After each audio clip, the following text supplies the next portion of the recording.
মুরব্বীদের দোয়া নিয়ে বিয়ে করার দরকার আছে না নাই? কোন কোন যুবক মা বাবার দোয়া নিয়ে বিয়ে করবে? হাত তোলো। মনে জান থাকে ভাতিজা, এই বাপে যারা আছেন দেখেন, হ্যাঁ যা হাত নামান, আল্লাহ কবুল করে। যে পিসাই বলবে আমি গায়েব জানি, ওরে পিটাইয়া অন্ধকার রুমের ভিতরে এমন পিটান পিটাবেন, পিটাই বলবেন গায়েবী মার দিলাম, কারো কাছে বলবি না, ধ্বংস হয়ে যাবে। এ যুবক, তাহলে মোবাইলে প্রেম ভালোবাসা করা যাবে? বিয়ের আগে অবৈধ প্রেম ভালোবাসা করা জায়েজ না হারাম? এ বিয়ে করার পরে হালাল বউয়ের সাথে প্রেম জমে যাবে গেম, বোঝে না পাগল। বিয়ের আগে ওটা প্রেমিকে গিফট টিপ দিয়ে ফকির হয়ে যায়, পরে আরেকটা চাকরিজীবী দেখে বিয়ে করে নেয়, আর একটা গাঞ্জা মদ খায় রাস্তাঘাটে ঘুরে। খবরদার, বিয়ের আগে কোনো প্রেম ভালোবাসা করা যাবে? পিতা মাতা পছন্দ করে বিয়ে দেবে যেখানে বরকত আছে। মুরব্বীদের দোয়া নিয়ে বিয়ে করার দরকার আছে না নাই? কোন কোন যুবক মা বাবার দোয়া নিয়ে বিয়ে করবে? হাত তোলো। মনে জান থাকে ভাতিজা, এই বাপে যারা আছেন দেখেন, হ্যাঁ যা হাত নামান, আল্লাহ কবুল করে। জোরে বলেন আমিন। আমার ভাইয়েরা, জালেম বাদশা বক্তে নাসরের কথা মনে আছে না নাই? এইবার দেখে বলে স্বপ্নে আমি কি দেখেছি, স্বপ্নের কথা বলতে হবে, স্বপ্নের ব্যাখ্যা বলতে হবে। জনগণ ডেকে বলে বাদশা, এ তো পাগলামি কথা, স্বপ্ন আপনি দেখেছেন, আমরা কিভাবে বলবো? বাদশা ডেকে বলে কেন, তোমরা নাকি গায়েব জানো? বলেন তো আল্লাহ সারা দুনিয়ার কেউ কি গায়েব জানে? আরো জোরে বলেন, আল্লাহ সারা দুনিয়ার কেউ গায়েব জানে না। কিন্তু বাংলাদেশের অনেক জায়গায় ভণ্ড পীর বের হয়েছে, ওরা বলে আমরা গায়েব জানি। যে পিসাই বলবে আমি গায়েব জানি, ওরে পিটাইয়া অন্ধকার রুমের ভিতরে এমন পিটান পিটাবেন, পিটাই বলবেন গায়েবী মার দিলাম, কারো কাছে বলবি না, ধ্বংস হয়ে যাবে। আল্লাহ সারা দুনিয়ার কেউ গায়েব জানে? মনে থাকবে তো? নবী রাসূলেরা জানতেন ততটুকু, আল্লাহ ততটুকু জানায় দিতেন। মনে থাকবে? আল্লাহ সারা দুনিয়ার কেউ গায়েব জানে? এই ভণ্ডদের কাছে যাওয়া যাবে না। এক ভণ্ড বের হয়েছে, বলে গাঁজা খাওয়া জায়েজ আছে। নাউজুবিল্লাহ। কয় পাগল ছাগল মাজারে গাঁজা খাইতে খাওয়া কি জায়েজ আছে? নাউজুবিল্লাহ বলে।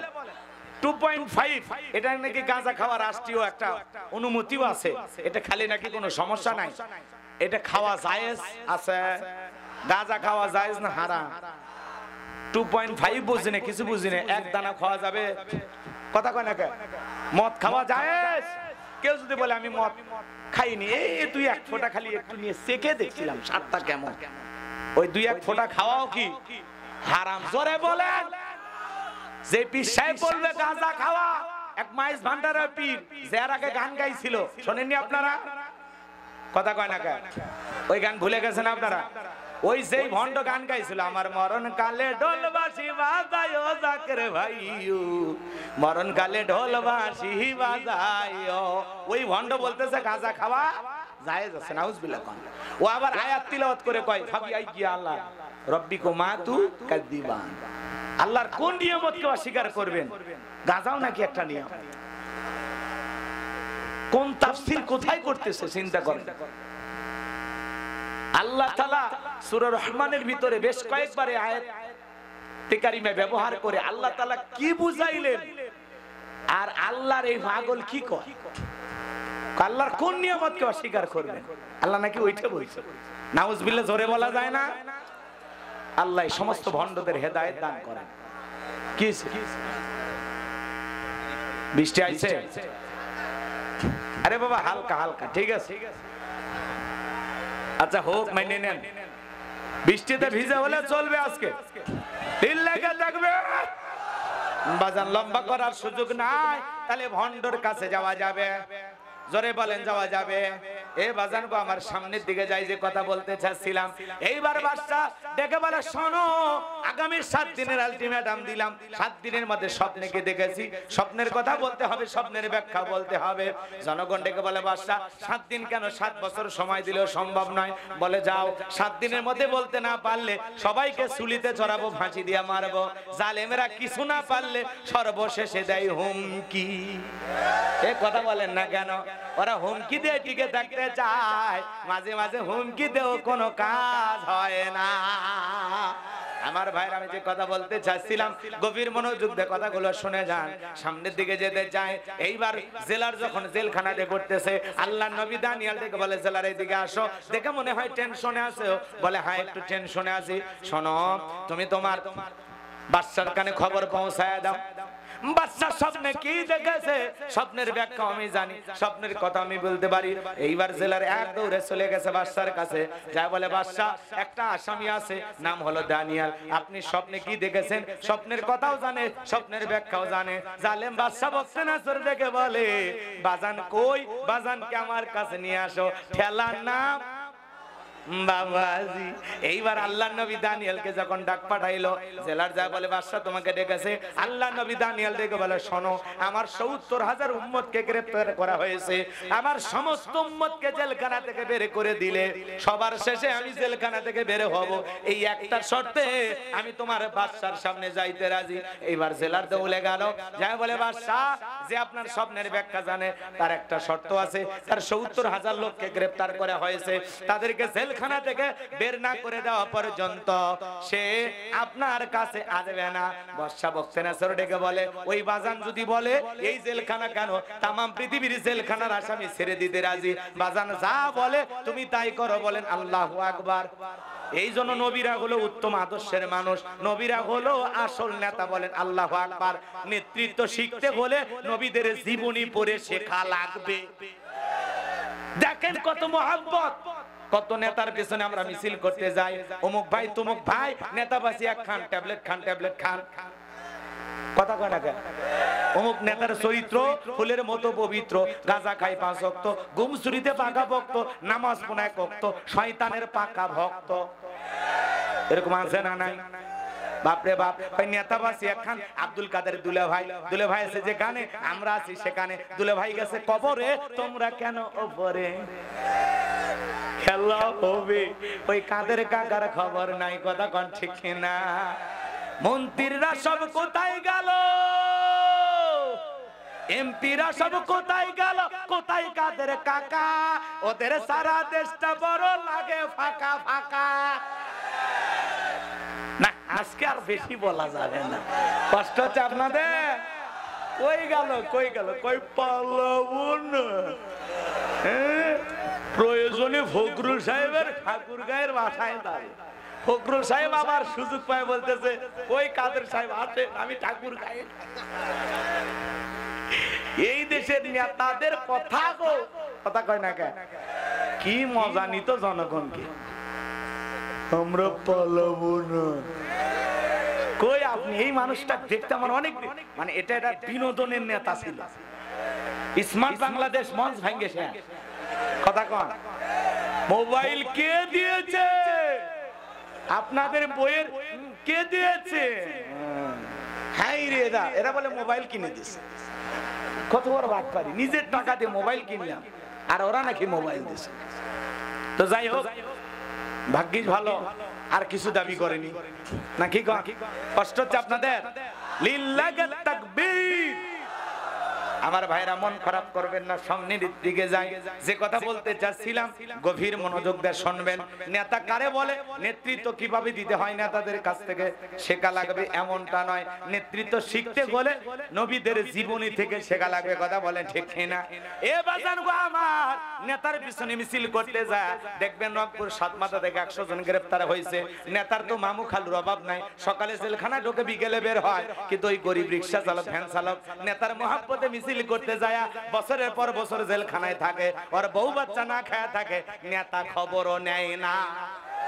এমন নেতার পিছনে স্লোগান দেওয়া যাবে, যেই নেতা বলবে আমার একটা কর্মী জেলখানায় থাকা অবস্থা আমি নেতা বের হব না। যেই নেতা আপনি বিপদে বললে আপনার বউ বাচ্চার খবর নেবে, ছেলে মেয়ের পড়াশোনার খরচ চালাবে, আপনি মারা গেলেও আপনার পরিবারের পাশে দাঁড়াবে, এমন নেতা আর পিছনে থাকা দরকার আছে না? না, সামনের দিকে যাই বাজান গো আমার। যে কথা বলতে চাচ্ছিলাম গভীর মনোযোগ দিয়ে শুনবেন। এইবার আল্লাহর নবী দানিয়েল সাল্লাম ৭০,০০০ উম্মতকে ছেড়ে দেওয়া হলো। সবার শেষে আল্লাহর নবী জেলখানা থেকে বের হলেন, জালেম বাদশার দরবারে প্রবেশ করবেন। কিন্তু ওই দরবারে ঢোকার একটা নিয়ম ছিল, যত মানুষ ঢোকে মাথা নত করে ঢোকা লাগে। আল্লাহর নবী কি কোনো জালেমের কাছে মাথা নত করতে পারে? দেহটাকে আটোসাটো করে কৌশল করে মাথাটাকে উঁচু করে আল্লাহর নবী যখন বাদশার দরবারে প্রবেশ করলেন, এই দৃশ্য দেখে জালেম বাদশা বখতেনাছর ডেকে বলে, যত মানুষ ঢোকে মাথা নত করে ঢোকে, তুমি কেন মাথা নত করলা না? আল্লাহর নবী দানিয়েল ডেকে বলে, বাদশা আপনার স্বপ্নের কথা যে আমার মাথার মেমোরির মধ্যে সেভ করে দিয়েছে, তার অর্ডার হলো তাকে ছাড়া অন্য কারো কাছে মাথা নত করা যাবে না। আমি যদি মাথা নত করতাম, সে যদি আপনার মতো আমার মাথা থেকে স্বপ্নের কথা ভুলিয়ে দিত, আপনিও টেনশনে মরতেন, আমাকেও মেরে ফেলে দিতেন। আল্লাহর নবী দানিয়েল আলাইহিস সালাম সুন্দর একটা জবাব দিলেন, বলেন আল্লাহু আকবার। এইবার বাদশা বখতেনাছর চেয়ার থেকে উঠলেন, আল্লাহর নবী দানিয়েল আলাইহিস সালামকে চেয়ারে বসায়া দিলেন, আর দিয়ে বলে, বাজান এইবার তুমি স্বপ্নের কথা আর স্বপ্নের ব্যাখ্যাটা বলো। আল্লাহর নবী এইবার বলবে, আপনারা কি একটু শুনবেন? কারা কারা শুনবেন দুইটা হাত তুলে দেখান। লিল্লাহি তাকবীর, লিল্লাহি তাকবীর, লিল্লাহি তাকবীর। হাত নামান বাজান। তাহলে দুইটা কথা বাকি আছে, সময় আমি পাবো কিনা আমি জানি না, আমি কয়েকটা মিনিট আপনাদের কাছে চাই। কারণ হলো আরেকটা আয়াতে কারিমা তিলাওয়াত করেছি, তার একটু সামান্য একটু হক আদায় করার সুযোগ দেবেন তো? কষ্ট হচ্ছে আপনাদের?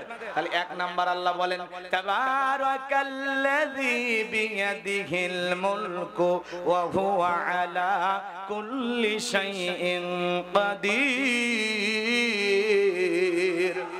মহামান্বিত সেই সত্তা যার হাতে সর্বময় কর্তৃত্ব, রাজত্ব পাওয়ার ক্ষমতা, তিনি বলেন সব বিষয়ের উপরে শক্তিবান, সব বিষয়ের উপরে একমাত্র ক্ষমতাবান। বলেন আল্লাহু আকবার। আল্লাহর চাইতে বড় ক্ষমতাধর কে? তাহলে সকল ক্ষমতার একমাত্র মালিক কে? আকাশ আর জমিনে আল্লাহর চাইতে বড় ক্ষমতাধর আর কেউ? এই বিশ্বাস অন্তরে থাকার দরকার আছে না নাই? যারা বলবে ক্ষমতার উৎস জনগণ, এটা একটা ভুয়া কথা। আপনাকে পান দিয়ে ফুলাই, ক্ষমতার উৎস কে? আরো জোরে বলেন। আপনার আমার কাছে কিছু নাই, সব পাওয়ার সব ক্ষমতা একমাত্র আল্লাহ তাআলার হাতে। কথা বলেন ঠিক কি না? আমার ভাইয়েরা, সেই আল্লাহ রাব্বুল আলামিন বলতেছেন, আল্লাযী খালাকাল মাউতা ওয়াল হায়াতা লিয়াবলুয়াকুম আইয়ুকুম আহসানু আমালা ওয়া হুয়াল আজিজুল গফুর। আমার আল্লাহ রাব্বুল আলামিন বলেন, আল্লাযী খালাকাল মাউতা ওয়াল হায়াতা, যিনি সৃষ্টি করেছেন মৃত্যু আর জীবন। এই পৃথিবীর কোন নেতার সাহস আছে মৃত্যু আর জীবন সৃষ্টি করার? এই দুনিয়ার কোন শাসক কি পারবে একজন মৃত মানুষকে জীবিত করতে? যারা বন্দুকের নল দিয়া 1423 জন এই দেশের শিশু থেকে কিশোর পর্যন্ত, বৃদ্ধ পর্যন্ত হত্যা করে বিদায় করেছে, ওরা কি আবু সাঈদের মতো একটা জীবন ফিরিয়ে দিতে পারবে? মুগ্ধের জীবন ফিরিয়ে দিতে পারবে? নাইদের জীবন ফিরিয়ে দিতে পারবে? সাদে খেলা করতে গেছিল 6 বছরে একটা কন্যা শিশু, ওর জীবন কি ফিরাই দিতে পারবে? হেলিকপ্টার দিয়ে গুলি করেছে আর বলে আমরা দিয়েছিলাম পানি। এ কথা কয় না? এই যে পাশে বসে আছে আমার ভাই, 15 বছর বাড়িতে ঘুমাইতে পারে না, কথা কন। মনে বড় কষ্ট, এত বড় জুলুম তাদের উপরে হয়েছে, বউ থাকার পরেও বউয়ের কাছে ঘুমানোর ভাগ্য হয়নি। এমন নেতা আছে না নাই? এজন্য ভাইয়েরা আমার, মন খারাপ করবেন না, কষ্ট মনের মধ্যে নেবেন না। ক্ষমতা আল্লাহ তাআলার দেয়া আমানত, নিয়ামত মনে করে যদি জনগণের সাথে ভালো ব্যবহার করে, তাদের মানুষ সারা জীবন স্মরণ রাখবে, ইতিহাসের সোনালী পাতায় তাদের নাম লেখা থাকবে।